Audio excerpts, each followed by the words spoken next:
Hello friends, मैं नहीं करूंगा आपको bore because I know you want to learn more. बस इस वीडियो को लास्ट तक देखते रहना so that you should have fun more. दोस्तों, आज हम बहुत ही आसान तरीके से टॉपिक सीखने जा रहे हैं, दैट इज बैंकिंग। इसमें हम इंट्रोडक्शन ऑफ बैंक देखेंगे और कितने प्रकार के बैंक होते हैं इसके बारे में आज हम डिस्कस करेंगे। ये चैप्टर नंबर 4 बिजनेस सर्विसेज का मोस्ट इंपॉर्टेंट टॉपिक है।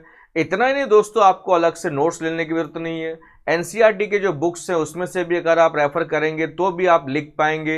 जहां जहां इंपॉर्टेंट स्लाइड्स आपको लगे वहां पे आप स्क्रीनशॉट ले लेंगे तो आपके लिए चीजें आसान हो जाएंगी। तो चलिए दोस्तों, देखते हैं सबसे पहले इंट्रोडक्शन ऑफ बैंक। तो इंट्रोडक्शन में जाने से पहले सबसे पहले हम देखेंगे डेफिनेशन। बैंक का डेफिनेशन जितना हो सके याद कर लेंगे तो ज्यादा अच्छा है। ये डेफिनेशन किसने दिया है? Banking regulation act 1949। Banking regulation act 1949 क्या कहते हैं कि banking company is the one which transacts the business of banking. तो बैंकिंग कंपनी क्या है? एक बैंकिंग कंपनी एक बैंक है जो बैंकिंग बिजनेस का ट्रांजैक्शन करती है, which means accepting for the purpose of lending. यानी बैंक एक हाथ से लोगों से पैसा ले रही है और दूसरे हाथ से लोगों को लोन दे रही है। Accepting for the purpose of lending, यानी जब हम पैसा बैंक में जमा करने जाते हैं तो बैंक हमसे वो पैसा एक्सेप्ट करती है, हमसे लिया हुआ पैसा बैंक जरूरतमंद लोगों को लोन देती है। इतना ही नहीं, लैंडिंग करती है, या फिर आप कह सकते हैं हमारा and investment of deposits of money from public से लिया हुआ पैसा या तो किसी को लोन देते हैं या तो कहीं ना कहीं इन्वेस्ट करते हैं। इतना ही नहीं, हमने जो पैसा बैंक में रखा डिपॉजिट किया तो आगे का लाइन है रीपेबल ऑन डिमांड। जब आप पैसा मांगोगे बैंक आपको आपका पैसा दे देगी। और otherwise and withdrawable by cheque, draft, order और अदरवाइज, यानी आप अपना पैसा जैसे चाहो विड्रॉ कर सकते हो। चेक के माध्यम से, ड्राफ्ट बनाना है तो ड्राफ्ट बना सकते हो, मनी ऑर्डर के जरिए या ऑर्डर चेक इशू करके भी आप उसको जो है विड्रॉ कर सकते हो, या फिर आप एटीएम कार्ड ऑनलाइन पैसा भी आप ट्रांसफर कर सकते हो। तो विड्रॉवल के हमारे पास कई सारे ऑप्शंस होते हैं। अब जिन स्टूडेंट्स को ये डेफिनेशन याद नहीं होता है, बिल्कुल टेंशन ना लें, नीचे मैंने सिंपल वर्ड्स में मीनिंग लिखा हुआ है, तो वो अगर आप याद कर लेंगे तो भी चलेगा। तो bank is an institution with deals in money and credit. तो बैंक एक पैसे वाली संस्था है जो पैसे में डील करती है, उधार देती है।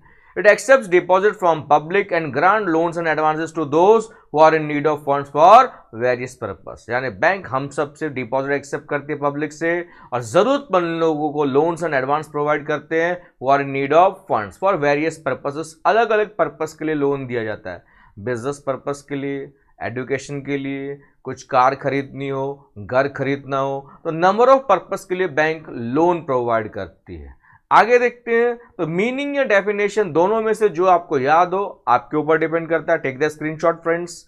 आगे बढ़ते हैं। Next is introduction of bank में कुछ और चीजें हम देखेंगे। बैंक करती क्या है? It mobilise the savings of the people. लोगों का जो जमा किया हुआ पैसा है बैंक में उसको वो घुमाती है। हमारा पैसा पूरे देश के काम आता है। जो हमने पैसा बैंक में सेव करके रखा है वो जरूरतमंद लोगों को लोन दिया जाता है, तो वो पैसा मूव होते रहता है। इतना ही नहीं, बैंक अर्न्स अ प्रॉफिट मार्जिन। बैंक जो है ना प्रॉफिट मेकिंग इंस्टीट्यूशन है। बैंक यानी यहाँ पे हम कमर्शियल बैंक की बात करें, it's a profit making institution. अब बैंक प्रॉफिट कैसे कमाती है? वो तो हमें इंटरेस्ट देती है। बैंक जो हमें इंटरेस्ट देती है ना, bank provides us low rate of interest, come interest देती है। जब हम उसी बैंक से लोन लेने जाएंगे bank charges high rate of interest. The difference between the two rate of interest nothing but profit margin. Point समझा आपने? आपको बैंक ब्याज कम देगी, लेकिन जब आप उसी बैंक से लोन लेने जाओगे तो बैंक आपसे इंटरेस्ट ज्यादा चार्ज करेगी। तो जो डिफरेंस होता है it is nothing but income of the bank. It makes the funds available to businessman, यानी बिजनेसमैन को ये आसानी से फंड्स अवेलेबल करते हैं। It deals in financial instruments and provide financial services for price. Bank आपको कई सारे सर्विसेज प्रदान करती है और उसके लिए वो चार्जेस भी लेती है। अब क्या क्या चार्जेस होते हैं वो डिपेंड करता है कि आपने बैंक से क्या सेवाएं ली है। अकॉर्डिंगली आपको इंटरेस्ट देना पड़ सकता है, या आप बिल को डिस्काउंट करते हो तो आपको discounting of bill of exchange सुना रहेगा, या फिर बैंक कई बार आपके लिए आपसे कमीशन चार्ज करती है। उन्होंने जो भी आपके लिए काम किया रहेगा, तो बैंक तरह तरह के फाइनेंशियल इंस्ट्रूमेंट्स में डील करती है, गवर्नमेंट के कई सारे सिक्योरिटीज में वो डील करती है। तो इसमें आपको वो पैसा चार्ज करती है, वो पैसा किसी भी फॉर्म में हो सकता है, interest, discount, commission etcetera. Bank encourages saving habits among individuals. Bank हम सबके अंदर सेविंग हैबिट्स डेवलप करने के लिए फॉर्म की गई थी। आज बैंक के फंक्शंस बढ़ते जा रहे हैं फ्रेंड्स। उसका फंक्शंस ऑफ बैंक्स का ना मैं एक अलग से वीडियो आपके लिए बनाने जा रहा हूं, बहुत डिटेल में मैं आपको वो चीजें समझाने वाला हूं, वो भी कम से कम समय में। आगे बढ़ते हैं दोस्तों। टाइप्स ऑफ बैंक को 4 भागों में डिवाइड किया गया है: commercial bank, cooperative bank, specialised bank, central bank. एक एक करके हम देखते हैं। ये नॉर्मल आपने आजू बाजू में, अपने घर के आजू बाजू में जो बैंक्स देखे वो कौन से होते हैं? वो सब कमर्शियल बैंक्स होते हैं, जहां पे लोग अपना अकाउंट ओपन करते हैं, बैंक में जाके डील करते हैं। तो commercial bank deals in money. Public में से कोई भी वहां जाके डील कर सकता है, लेन देन कर सकता है। अब ये जो बैंक्स हैं, they are govern by Indian banking regulation act 1949। ये जो कमर्शियल बैंक हैं, बैंकिंग रेगुलेशन एक्ट 1949 के रूल्स को फॉलो करते। पॉइंट नंबर 3 में आपको ऑलरेडी बता चुका हूं, ये एक्सेप्ट करते हैं deposits from public for lending और इन्वेस्टमेंट। ये पब्लिक से जो पैसा कलेक्ट करते हैं डिपॉजिट्स के जरिए, वो या तो किसी को लोन देते हैं या तो कहीं ना कहीं इन्वेस्टमेंट करते हैं। हमारे देश में कमर्शियल बैंक को 2 भागों में डिवाइड किया गया है: public sector and private sector. Public sector यानी ज्यादा शेयर्स किसके पास हैं? गवर्नमेंट के पास है, तो वो पब्लिक सेक्टर बैंक्स है। ज्यादा शेयर्स प्राइवेट सेक्टर के पास है तो वो प्राइवेट सेक्टर के बैंक्स हैं।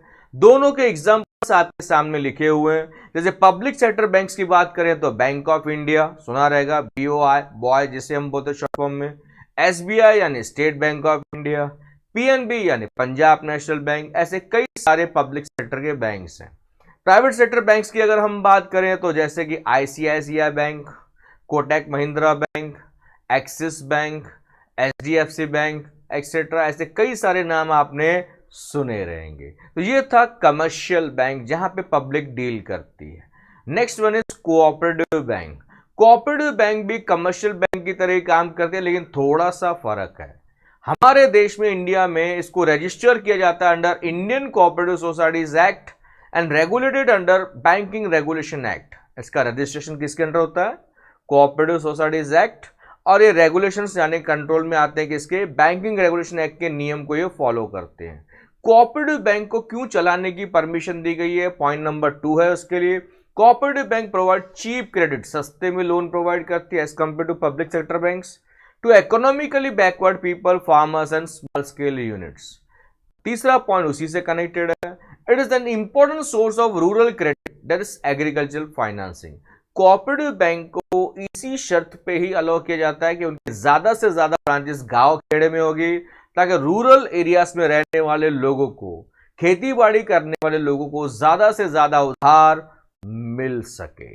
पॉइंट नंबर 3 यानी third type of bank is specialised bank. Specialised bank की बात करें तो फ्रेंड्स, स्पेशलाइज्ड बैंक क्या होता है? खास मकसद के लिए इन बैंक्स को फॉर्म किया गया है। जैसे कि आप स्क्रीन पे देख रहे हैं, first one foreign exchange bank.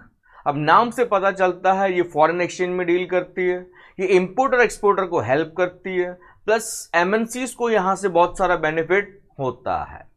Next one जो स्पेशलाइज्ड बैंक में दिया गया है वो है इंडस्ट्रियल बैंक। अब नाम से पता चलता है इंडस्ट्रियल बैंक यानी यहां से आसानी से इंडस्ट्रीज को लोन मिलेगा। अगर आपको कोई भी फैक्ट्री लगानी हो, इंडस्ट्री लगानी हो, तो यहां से आपको आसानी से क्या मिल जाएगा? फाइनेंस मिलेगा। Next one is development bank. अब जैसे नाम से पता चलता है ये डेवलपमेंट बैंक डेवलपमेंट के लिए लोन दे रही है। फॉर एग्जांपल, आपका स्मॉल स्केल इंडस्ट्री, अभी आप अपने बिजनेस का एक्सपांशन करना चाहते हैं, मॉडर्नाइजेशन करना चाहते हैं और आपको पैसे की जरूरत है, तो यहां से आपको लोन मिलेगा। फ्रेंड्स, सही जगह से अगर आप पैसा मांगोगे तो ही आपको पैसा मिलेगा। गलत दरवाजे पे आप पैसा मांगने जाओगे तो आपको पैसा नहीं मिलेगा। इसके लिए ये आपको खास तरह के बैंक्स के बारे में जानकारी दी जा रही है। And the last one is export import bank. आपको नॉलेज के लिए बता दूं, इसे एग्जिम बैंक भी कहते हैं। अभी एक्सपोर्टर और इंपोर्टर को यहां से बहुत ज्यादा मदद मिलती है, आसानी से उनको फाइनेंस मिलता है, pre shipment, post shipment finance. तो import export bank importer exporter को हेल्प करती है। तो एक खास मकसद के लिए इन बैंक्स को बनाया गया है इसके लिए इसको नाम दिया गया स्पेशलाइज्ड बैंक।